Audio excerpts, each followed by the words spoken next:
Which college or which university? No, it's not. There's no need even to have a college degree. Oh, wow. Okay. At all, or even high school. I mean, if somebody graduated from a great university, that may be an indication that they will be capable of great things, but it's not necessarily the case. You know, if you look at, say, people like Bill Gates or Larry Ellison, Steve Jobs, these guys didn't graduate from college. Dropouts, yeah. But if you had a chance to hire them, of course, that would be a good idea. Yeah, okay. So, you know, it's just looking just for evidence of exceptional ability. And if there's a track record of exceptional achievement, then it's likely that that will continue into the future. Mm-hmm. How I describe myself? Well, I mean, I seem to have a high innate drive. And that's been true even since I was a little kid. You know, I really had a very strong drive. Did all sorts of risky things when I was a kid that why did I do those things? They're crazy. I care a lot about the truth of things and trying to understand the truth of things. I think that's important. You know, if you're going to come up with some solution, then the truth is really, really important, I think. I try to think of, I mean, it's difficult to obviously come up with like things that are praise for oneself, you know, or like, there's bad and good here, but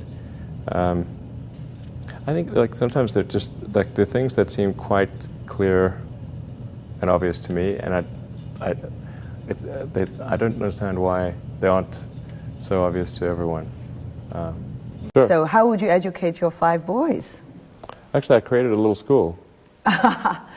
Yeah. What kind of school? Could you describe to us? Sure. I mean, it's small. It's only got 14 kids now, and it'll have 20 kids in September. It's called Ad Astra, which means to the stars. That's maybe a bit different from most other schools, is that there aren't any grades. There's no like not grade 1, grade 2, grade 3 type of thing. Making all the children go in the same grade at the same time, like an assembly line. I know. You know, because some people love English or languages, some people love math, some people love music, and they have different abilities at different times. It makes more sense to cater the education to match their aptitudes and abilities. So I think that's one principle. Another is that it's important to teach problem solving, or teach to the problem, not to the tools. So this would be like, let's say you're trying to teach people about how engines work, or you know, you could start by a more traditional approach would be to say, well, we're going to teach you all about screwdrivers and wrenches, and you're going to have a course on screwdrivers, a course on wrenches, and all these things. And this is a very difficult way to do it. A much better way would be like, here's the engine. Now let's take it apart. How are we going to take it apart? Oh, you need a screwdriver. That's what the screwdriver is for. You need a wrench. That's what the wrench is for. And then a very important thing happens, which is that the relevance of the tools becomes apparent. So all your 5 boys are in that school? Yes. Until when? This is from I don't know. preschool So far to... it's only 1-year-old. They like it. They like it? Yeah. And you want to keep them away from regular schools? No, I just didn't see that the regular schools, they weren't doing the things that I thought should be done. Like, you know, those 2 principles, they weren't adhering to those principles. So I thought, well, let's see what we can do. Maybe creating a school will be better. And I actually hired a teacher from the school they were at, who also agreed with me that there was a better way to do it. Have they surprised you in a way of their innovative thinking? Yeah, it seems to be going pretty well. I mean, the kids really love going to school. I think that's a good sign. You know, I mean, I hated going to school when I was a kid. It was torture. So the fact that they actually think vacations are too long, like they want to go back to school. Wow. Yeah, exactly. That's weird. I know. Age or people like that, what is it you have in common with them? Well, I mean, those are pretty different personalities, you know, between Gates and Jobs and Ellison. Business and success? I think you know, all 3 of those were technologists, but with different types of skills. You know, Jobs was obviously very good with aesthetics, and you know, he understood technology, of course, and he really understood what people wanted even when they didn't know themselves.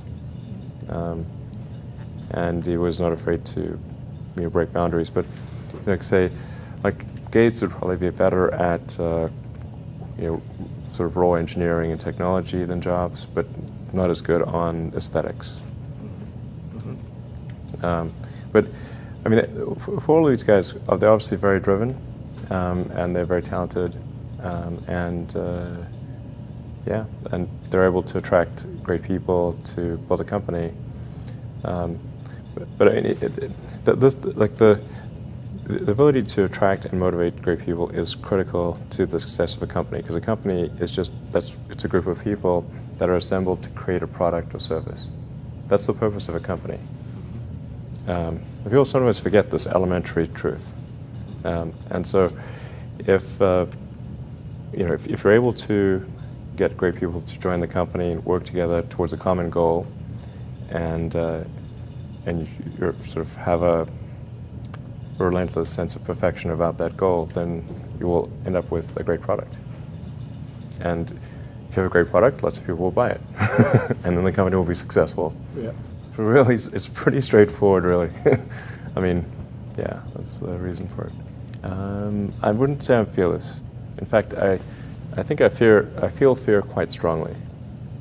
But if what we're doing is what I'm doing is I think is important enough, then I just override the fear. Mm-hmm.